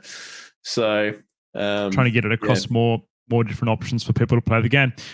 It's interesting that they talk about being demanding when you're playing co-op and you've got people in other directions doing things. You got to simulate that. Because I had major issues, Cap, I don't even remember this, but running and streaming co-op of Divinity on my PC when we played it. I was just dropping frames all over the place because the PC couldn't handle it. So I think it is quite taxing when you've got multiple blokes, doing things at the same time. Yep. Well, exactly. And so that's obviously having a real world kind of impression on the development of Baldur's Gate 3. So I suppose we'll see what happens. Last I saw was also that Microsoft engineers were working with Larian to try and get this game actually working on the Xbox Series S. So it's really interesting. I actually think Baldur's Gate 3 might fucking blow up, Grizz. I think this is going to be a huge release. Like, I thought it was going to be big before, but I didn't think it was going to be as big as I actually think this is going to be. I think this is going to probably go down as one of the biggest RPGs in a very long time. I think it's going to take people by surprise. And there's another article that we had in the run sheet there, Cap, but it's the title of it is pretty sensational, but it says Baldur's Gate 3 preview, the closest we've ever come to a full D&D simulation. And some of the details in that article are talking about the city itself and how I think there's something like, I don't know, heaps of houses, but you can converse with every NPC, and they've gone into so much depth with each little NPC that there is legitimately, you might talk to someone that just looks like a normal villager and find out a vital clue for your main quest or even a side quest. Like, I think there's just, sounds like they've just built so much depth into the cities and the it's really environments cool because that whole kind of approach. So what I've been doing is, because I played a little bit of Baldur's Gate 2 back in the day, but I never finished it, and I kind of wanted to know what was going on in the story. So I've been watching a playthrough. It's just this guy on YouTube called Mortalis Gaming or something like that, and he has like 2-hour episodes of a supercut of all these kind of lore throughs that he's been doing for Baldur's Gate 1 and 2. And the structure of those games seems very similar to that, where, you kind of need to figure out what you're supposed to be doing. And a lot of the time it can just be a fairly inconsequential, chat with a villager who sort of mentions something. And you're like, wait a sec, okay. And then you go and find this fucking letter in this random fucking bedside table in this building, and that's your next big clue for how to progress the game. So I kind of like that they're kind of sticking to, a little bit of nostalgia in terms of, that side of the thing. So it's going to be cool. I'm really looking forward to this. But one thing that has also happened, Grizz, is there's been at least one delay of a game, Stray Gods. The developers Stray Gods came out the other day. Stray Gods is a role-playing musical that was due to come out around about the same time as Baldur's Gate 3, and they've since moved their release date. So obviously these guys think the same. They basically said they're really excited for Baldur's Gate 3 as well, and to make sure that everyone's got time to play that game and then also play their game, they decided to move. So now, very interesting. Very interesting, Cap, and they should, Cap, right? They should. Just wanted to add this, Cap. Apparently, the game has 174 hours of cutscenes and more dialogue than the entire Lord of the Rings trilogy put together. Jesus Christ. Is it fully voice acted? Is that dialogue? I think it's fully voice acted. And they're basically saying that no one is basically ever likely to see everything that Baldur's Gate 3 has to offer. That is the sheer size of the voice acting and bits and pieces. So that is just out of control. Super out of control, but very, very cool. freaking cool. Yeah. So anyways, I guess fucking lock the 3rd of August in your calendar, because I most certainly am. Ted is definitely going to daycare that day, for sure. Maybe a couple of weeks solid daycare. Maybe a month, Cap, by the sounds of things, mate. Need a couple more hours. Yeah. The way he's been sleeping recently, mate, he can fucking stay there for all I give a shit. So, yeah. But anyways. You know what, Cap? Maybe it's a retreat for you and I in Bali, and we just leave the wives and the kids back home. Baldur's Gate retreat? Oh, dude, maybe we could split screen it on the Xbox Series S. Yes. Sure, you could just hire some accommodation that's like fucking $10 per night. It just needs TV. That's all it needs. TV. We'll bring the TV and the odd foot rub. You know what? Fucking hard gaming. Hard yakka. And a shitload of bing tanks. I like the idea of that. All right, Grizz. Anyways, that was our freaking quest log, yo. What a freaking cracker. So well done, everyone. Now, I should have probably gone through this a bit earlier, but anyways, we're going to do the old OGR poll, okay? Now, this week we wanted to know what you guys thought about the Microsoft versus FTC court battle. Now, when we released this, I don't think we'd had kind of a full idea of exactly what the impact of the court battle was yet, and then subsequently Sony signed a thing with Microsoft saying, bring COD to our consoles for the next 10 years, please. But anyways, so we asked, do you predict Microsoft's attempted acquisition of AKB will go through, or will the deal go up in smoke? And we had 2 options. Grizz, do you want to go through those? You got those up? We sure did, mate. Yep. Yes, it'll go through, or up in smokes for sure. So Shaq. Yep. All we right, had that's good. 80% of the people said yes, it'll go through, and 20% of the people said that it would be up in smoke for sure, Cap. And it would appear that 80% is probably correct. Based on what we've seen. All over it. Yeah, so there you freaking go. That was this week's OGR poll. We release one of these every weekend on twitter.com/OGR show. So go and follow us there and keep an eye out for when we set one of these lives. It'll probably give you a good idea of what we're going to be talking about in the next episode. So if you know you're a real big OGR fan, you want to keep up with the latest news, that's a good way to do some theory crafting about what's going to be happening. So there you freaking go. Absolutely. There you freaking go. Now, Grizz, I've got a little question for you, mate. Yes, mate. I'd love to know, how's your gaming been going, mate? So I had no gigs on the weekend, Cap, so I actually did get some gaming in. I had a big night on Friday night, and I played a new game that I hadn't played yet. I played Only Up, which, if you're not familiar with that, it has been a hit sensation for content creators. You would have seen, if you watch Twitch, I would say more than likely your favorite content creator has played this game. It is essentially you're playing this little boy, and you've got to kind of navigate this obstacle course, which is trying to find your way up, only up. Extremely frustrating game, Cap, because it's kind of like it's almost like Jump King, Pav, where like the mechanics are intuitive and easy to follow, but they're also a bit janky, and sometimes you just unfairly fall down because you didn't grab hold of the ledge properly or something. So I finished the game, thank fuck. It took me 4.5 hours. I got all the way to the top and cleared the game, so I was very happy with that. But I did have some absolute cracker falls. I was 2 hours, 45 minutes in, Cap, and I got to this one section, and I was walking down this straight road. A T-Rex just appeared in front of me, charged straight for me, knocked me off the edge, and I went all the way back down to the bottom starting area. So pretty heartbreaking, mate. That is absolutely freaking brutal. Super brutal. Yeah. So there is some clips on the Twitter if anyone wants to go watch that. There's also on my YouTube up there. But you know what, man? I actually really enjoyed it. It kind of gave me, once I'd beaten it, my heart was absolutely pumping in the last couple of jumps because you can fall at any time, you know? So it was kind of like a real sense of achievement to finish it, which was pretty cool. So what was your complete playtime, Grizz? Complete playtime was 4.5 hours to finich the game. Yep. Pretty reasonable. Okay, I don't know what the average playtime for a game like that is, but it seems like it could be, a lot longer than that. So I did it in one sitting. I think most people do it under 6 if you rarely stick in it. But, a lot of people fall from way far up and then just go, nah, fuck it, because you got to climb. Yeah, that's it. I'm not doing this fucking game again. Not doing that, mate. Not doing that. Fan of that.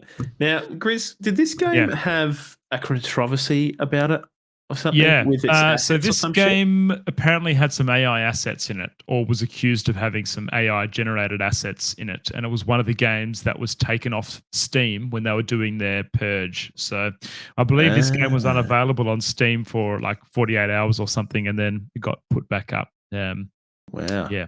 So I don't quite know what happened with those, but yeah. Well, Sukai in chat saying the current speedrun record for it is 16 minutes. So fucking better get cranking. The speed run is nuts. Actually, you know what? I actually wouldn't mind doing my own little speed run of this just to see how quick I could do a run. Because it is, just to see how it goes. It is quite fun, and it would be interesting.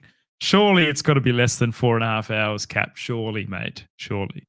Yeah. Okay. Interesting. Yeah. Well. Yeah, you should give it a crack. I'd watch that. Grizzly's fucking Only Up speedrun. Only Up? Is that what it's called? Only Up. Yep, Only Up. You should watch the Cap. It is actually pretty entertaining to watch. But the other game that I've been playing, Cap, me and my brothers have been looking for a co-op game just to mess around with, and I got him into Terraria. So we did start a fresh Terraria world that we're kind of working our way through. Fuck, man, that game is so good, honestly. I think I've got like 250 hours in it or something now. It's just very well designed game, mate. If you haven't given that a tickle, that's worth your time right there. Yeah.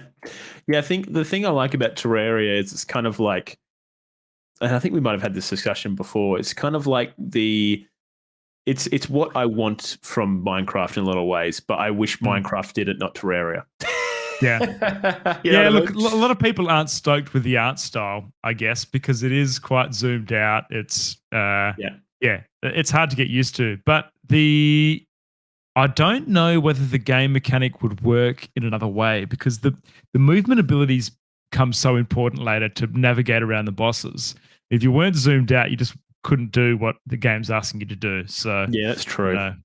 Yeah, from a game design standpoint, you're probably fucking spot on. Interesting to see where they take number 2, Cap, because apparently that is supposed to be coming a long time ago. We're supposed to hear some news about it at some point in time. So I wonder whether it will be, they'll heavily use Terraria 1 for inspiration for the art style, or whether it will be something completely new out of the box. So it's an old game now, dude. When did that come out? Be curious to know. And just so people know, this is like, I think it's one of the most highly rated games on Steam ever, I believe, Terraria. Is that right? Wow. Yeah, it is 2011, mate. So we're talking like, long time, over 10 years. Wow. Okay. Interesting. 12 years. Yeah, that's hectic, isn't it? That's a lot. So they might have made a fucking significant sum of money off that game, I would imagine. Absolutely, mate. Heaps of money. Wow. Big fucking spondoolage. Oh, good on them, mate. Well, and hopefully they continue to add on it. So yeah, they keep doing it, mate. They just keep putting new content in there. So yeah, always good to go check it out. But that's my gaming, mate. What about you? How's your gaming going, mate? What have you been doing? What have you been playing? It's been good, mate. I finished Final Fantasy 16 today, which was a big one. Finished it. Yep, it's done. It has been done. It is over. I've thrown the fucking ring into Mordor finally. So, oh man, I was equally stoked to have finished it, and like in the sense that, oh, thank fuck that's over, but also, man, oh damn, that's over. So, I don't know. My opinion on the game is the same, really. I think the combat is visually just awesome and looks fucking great, but it does suffer a little bit from lack of complexity in just the sense that, there is a real sort of standard way of tackling every single fight. There's nothing that really promotes you from varying up your build too much, in the sense of like, enemy strengths and weaknesses and resistances and stuff like that. Even just little things like, I don't know, just, the combat ultimately doesn't really promote you to do an awful lot outside of the same shit every single time. So, but the combat is gorgeous, and when you do go into the Godzilla mode fights, they also look fucking unbelievable. Like some of the boss battles I've had in that game have just been like some of the best cinematic experiences I've ever had in my life. One particular fight with a icon called Bahamut. Holy fuck. When that happened, I was just shitting my pants. It was just mental. Nice.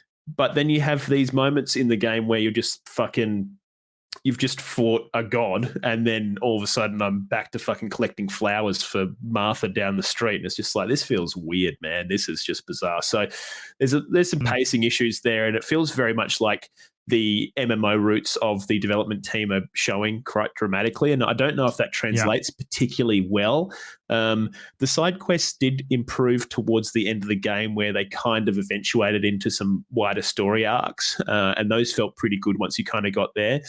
But ultimately, I did enjoy my time with the game. I think, I do really wish that the game was a little bit more complex, and the itemization and gear wasn't so fucking boring.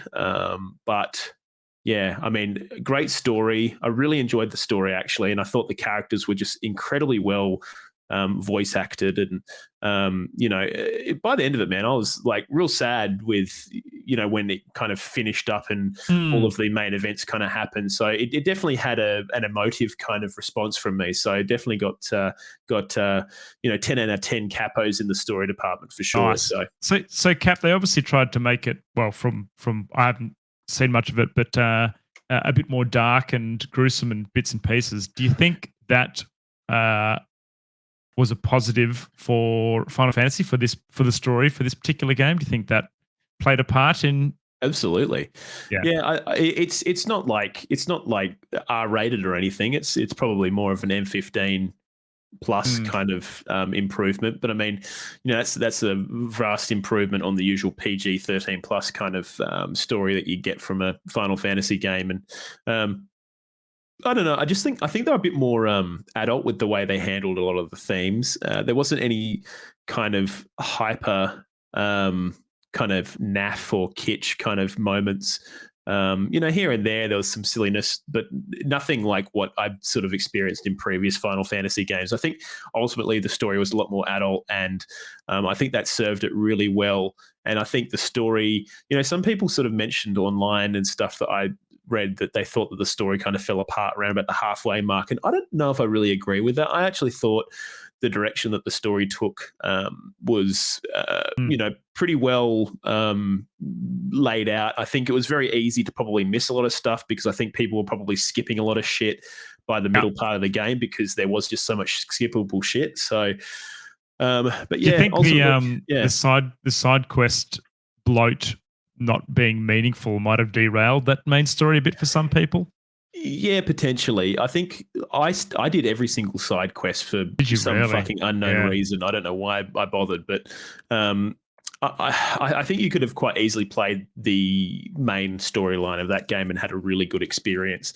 But yeah, I think where it really needed a bit of more work was probably just the complexity of the game systems.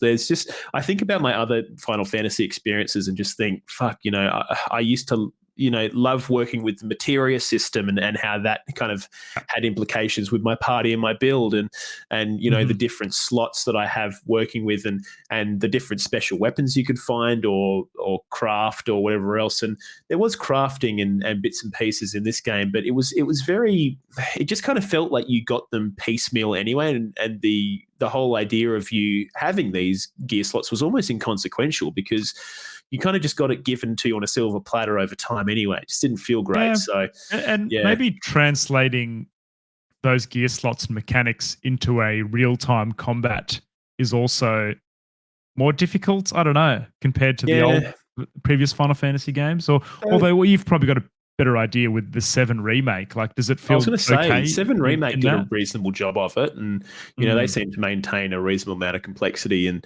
whatnot in that. I think, in all honesty, I think 7's kind of bridge between action and RPG components in their combat design. I think they did a better job of it ultimately. But I mean, Final Fantasy 16's visual and cinematic prowess was just on fucking show, big time. Like, there's so many moments in that game where I was just fucking like fist pumping, like fucking let's go, like this is fucking sick. So yeah, I think the big thing for me and Final Fantasy 16 is I really enjoyed my time with it. I'm glad it's over because I think there was a lot of tedium in there, especially, some of the bosses were just pure fucking bullet sponges and it was just fucking, you do the same old fucking combos over and over again just to try and reach these stagger windows. But, and that can get pretty fucking old.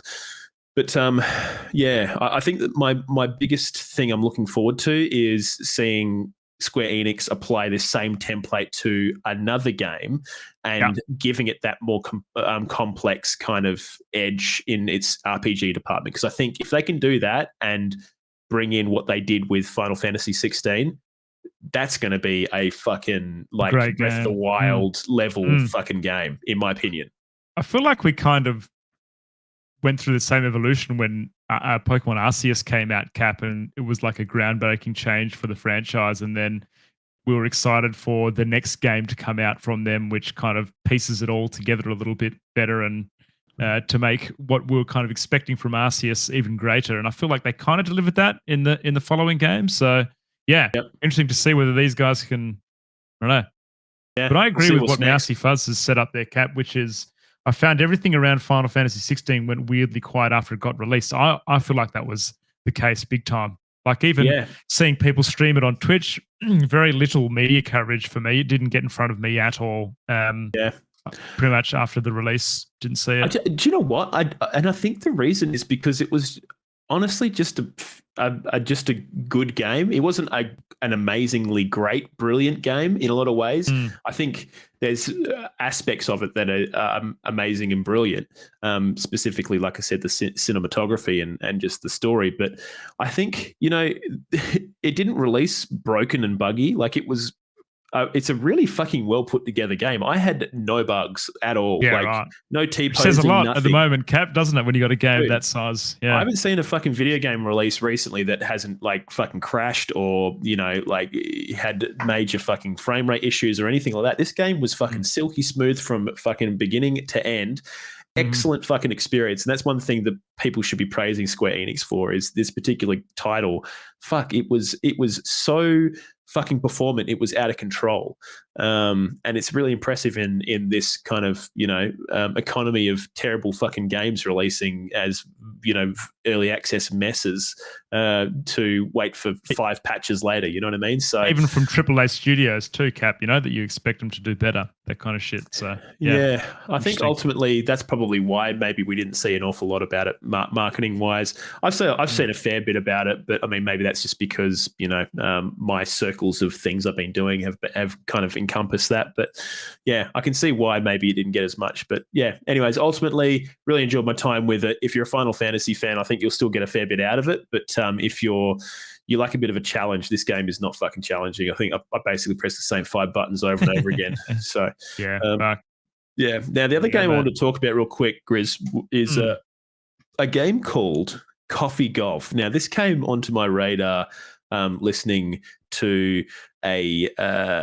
podcast called Core Gaming. Go and check those guys out. They're a couple of American guys and a Canadian dude, and they are fucking excellent if you're looking for more gaming related podcasts. But these guys were talking about a game called Coffee Golf, and it was kind of marketed to me by them as a golf game crossed with something like Wordle. And I was like, what the fuck? How does that work? And so basically what it is every day a new course comes out and you have one go at the course and that's it. You post your score and you move on to the next day.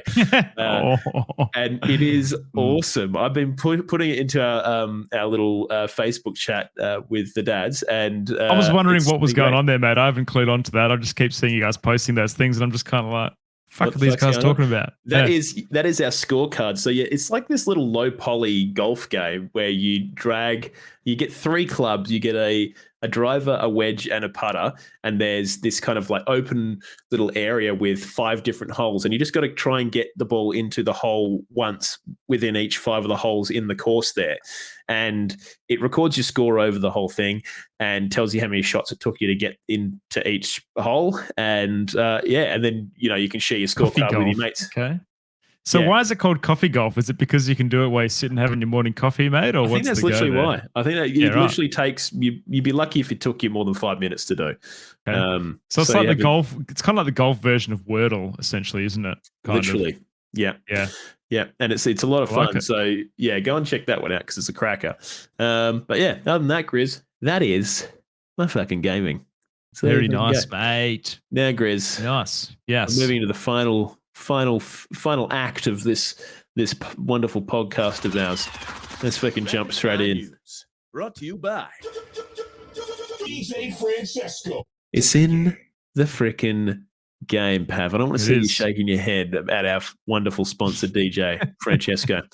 Okay. Legend. All right. Diving straight in, Grizzly. Starfield fans start a 60 FPS petition requesting developers of the hotly anticipated Starfield game to not release the game at a 30 FPS standard and instead release it at 60 FPS. And as you've noted there, I don't think they understand how game development works because I don't even think that's possible. No, it's not possible. They just expect them to just flick the switch. Why don't they just flick the 60 FPS switch, Cap? I don't get it, mate. I don't understand. Well, that's a good point, Grizz. Maybe it's a big switch and they need more people to push the switch over. I don't know. How many game devs does it take to flick the 60 FPS switch? Apparently not. Apparently more than Bethesda's got. So, so there you go.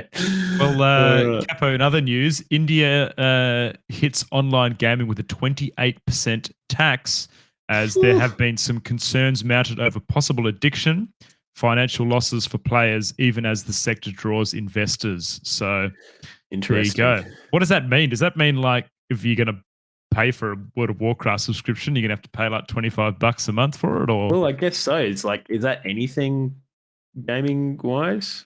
sounds pretty bad. I don't know. That's I don't know. Seems like a fucking lot, Grizz. Especially more recently. I'm pretty sure the Australian the Australian government is doing a big tax offset for developers and stuff at the moment. So it's interesting to see the juxtaposition between different government approaches with gaming, I guess. But maybe Australia has a more burgeoning kind of indie development scene than what India has. I don't really know. So, okay, you know what this is targeted at? After reading this a little bit further down, it will relate to gaming, but it's mainly after the revenue from fantasy gaming from Indian Premier League cricket matches. Okay. Yeah. So, well, okay, there's that's a a completely significant- different kettle of fish. significant amount of dollars being poured into that. So probably the government's going, oh yeah, we can take a couple more of those bucks from those guys. But yeah, Yeah, well, I mean, they love their cricket over there, so makes do. sense. Mm. Makes a lot of sense. Yeah, there you go. Now, Greasely Gaming 86, Dave the Diver has sold 1 million copies. That's a lot of spondoolies, actually, Grizz. Isn't that game $20? That's $20 million. Jesus Christ. How big is that dev team? They're a small little dev team or what? I think in the credits there was probably like 10 people working on it, and I think they were Korean or something like that, which is kind of rad. So, wow. Yeah, that's cool. I think that game's kind of going from strength to strength. Really, it's definitely a fun little game worth playing if you haven't seen it or whatever. Go fucking scuba diving for fish, catch the fish, go and cook them up in your sushi restaurant at night, and then the next day go and look for Atlantis. Pretty fucking cool. Mm-hmm. Jeez. Absolutely. Very fantastic game. I've streamed it a couple of times and yeah, really good. And I love my favorite part of the game, Cap, is the fish are actual species of fish. Yeah. And They're not every just time you bullshit fish. spear one, it gives you a little description of, what the fish is, where you find it in the environment and everything else. So pretty cool, mate. Pretty cool. Yeah, well, being a marine biologist, I can imagine it definitely scratches that itch for you. It does, yeah, it does for sure.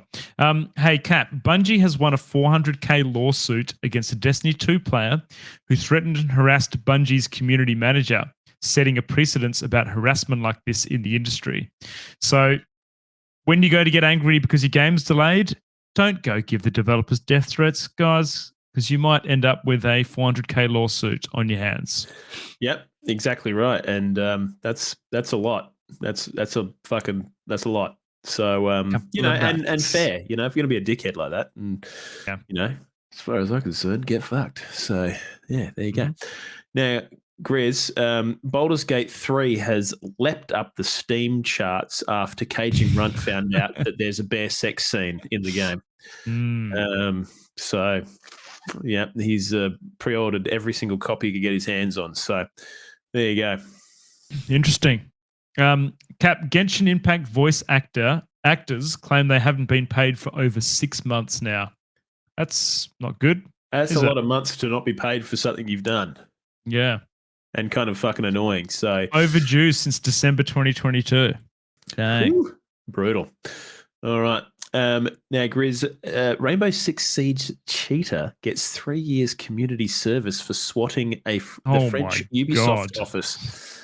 Yeah, probably deserved. I reckon. In all honesty, I reckon that's prison time. I don't reckon that's fucking community service. You know what you're fucking doing. You're being a real fucking cockhead. Yeah. You deserve a bit of time in the slammer, in my opinion. But yeah, interesting. There you go. Very interesting. New EA studio, Cliffhanger Games, announces upcoming title based on Marvel's Black Panther. It's a new single-player action adventure game set to explore the vibrant world of Wakanda. So that's pretty cool. Wakanda. Very fucking cool, mate. Keen for that. Am I keen for that? I don't know. Maybe I am. I actually watched the most recent Black Panther movie, and I actually thought that was pretty good. So I don't normally get into superhero movies, but that was a cracker. And Yeah, I think it'll translate well into a video game exploring Wakanda, and if it's open world, that could be pretty cool. So yeah, there you go. All right, Grizz.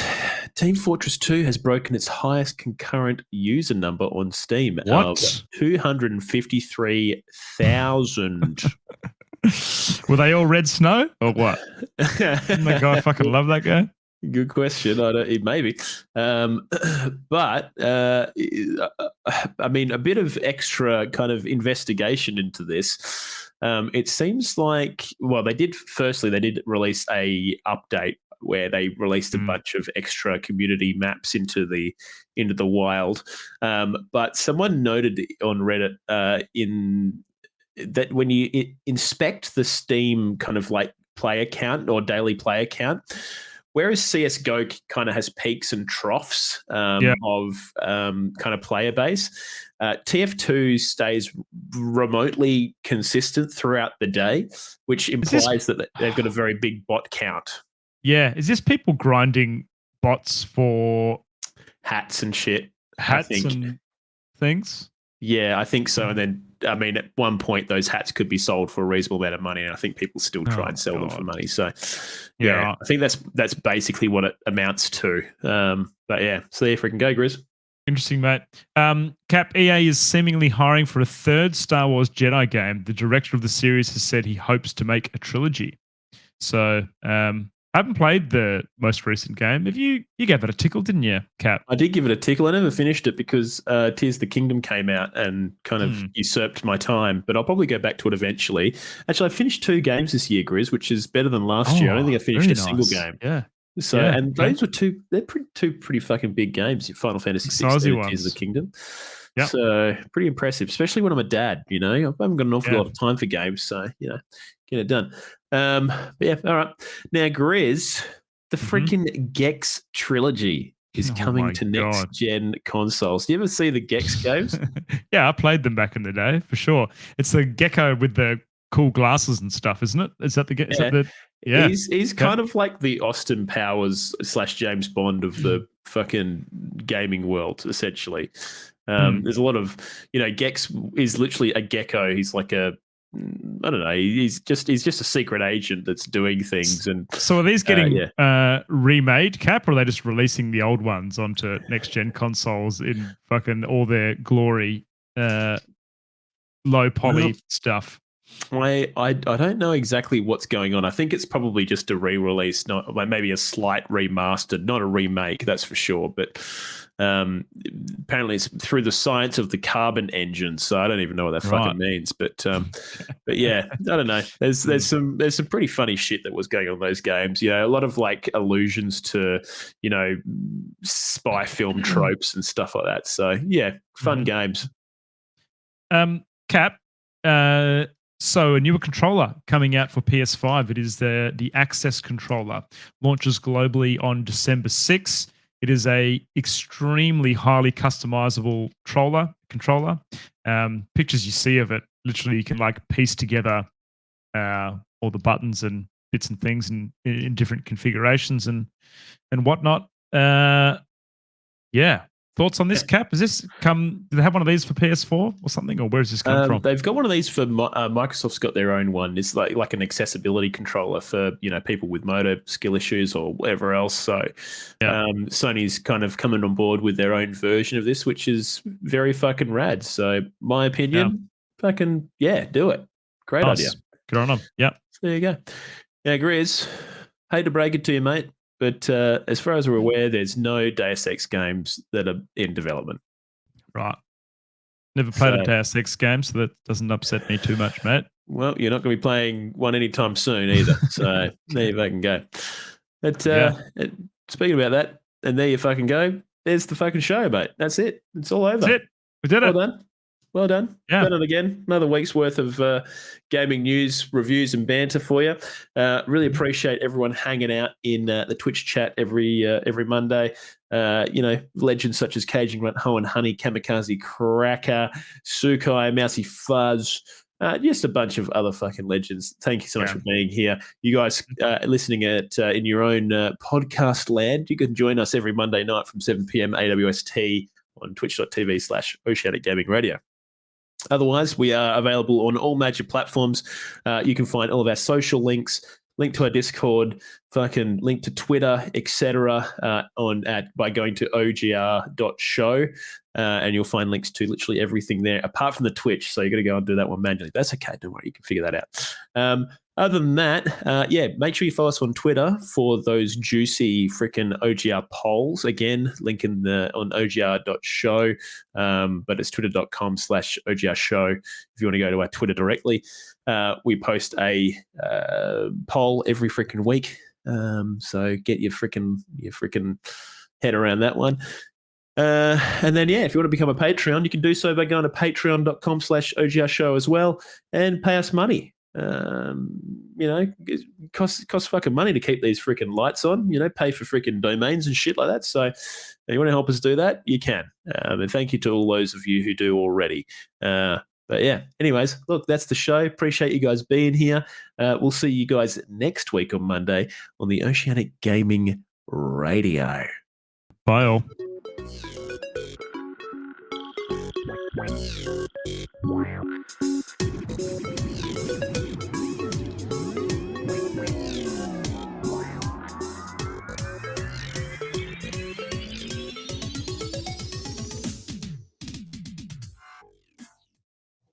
Oh, well done. We pissed through that one, boys. Yeah, What was the cracker time? episode. What was the time on that epi? 142. Longest one in a while. Oh shit! Fuck, I thought it was like you not that long. breezed through the first 5 topics, and you Yeah, spent we like did. a huge chunk on Baldur's Gate. Yeah. Yes, you Baldur's spend more time on Gate. Baldur's Gate than any of the other main topics combined. Yeah. Wowzers. There you go. But good episode, boys. Nice. Yep. Nice. Absolute cracker. We're calling it episode. What is it? What did someone say about the 64? Can't remember. How about Microsoft is no longer Baldur's Gated? Yeah, that'll do. Yep. I'll type it in. Thank you. Type it in there. Beautiful. Where are we setting the people tonight, you guys? Any idea? Bear Sex K3. I don't hate it. No, I mean, yeah, we could go all in on the bear sex thing. I think the bear sex is pretty current right now, isn't it? In-depth bear sex analysis. In-depth bear sex analysis. The thing is, Gotta use the word other than sex. Bear Bear intercourse. romance? fornication. Yeah. In-depth bear fornication analysis. I mean, I'll do it. Yeah, true. Yeah, but I mean, we've done shit like that before anyway. Caging. We've had fucking titles where we've not even spoken about the thing that's in the title. Very true. Very fucking true. Yep. Yeah, but just call it Bear Fornication Simulator. Are you telling me to call it Bear Fornication Simulator? Because this, Yeah, I will write it. Are we doing it? No, just type it for It's you. fucking Bye, funny. honey. Bye, honey. Yeah, do it. Bear fornication simulator. Yes, sirs. Write it up. Episode, Right it up. All right, it's in, locked in. episode Nintendo 64.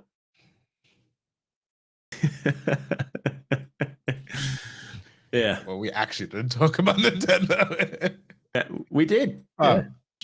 Guys, we should host we did. Raw Genesis. You think? Yeah, go on. will you stay in chat after the raid? Oh. I said no. We can't raid someone we haven't talked to in ages and just bail on chat. No, he raided me the other night. My channel. Will he know it's us? Well, I'll do a bit of a raid and then I'll fuck off. All right, easy. We could. Otherwise, there is. Have you guys got any targets? I haven't actually looked yet. I can't. I shouldn't be. You should. Hold up. No, just Chuck Rowan. He's a good Chuck Rowan? dude. Yeah. I will put it in. Oh, It's finished. It's finished stream. he finishing strong? What about? Pav, is that what you said? What's up? I was asking. Oh, I don't think so. Yeah, I don't know. Ah. I don't think so either. Doing it. Do that. Chuck it in there. Doing it. can do Doing it, that. boys. Beautiful. All right, legends. Well done. Thanks for hanging out. Bye, guys. Bye bye. Peace out. Bye. Bye.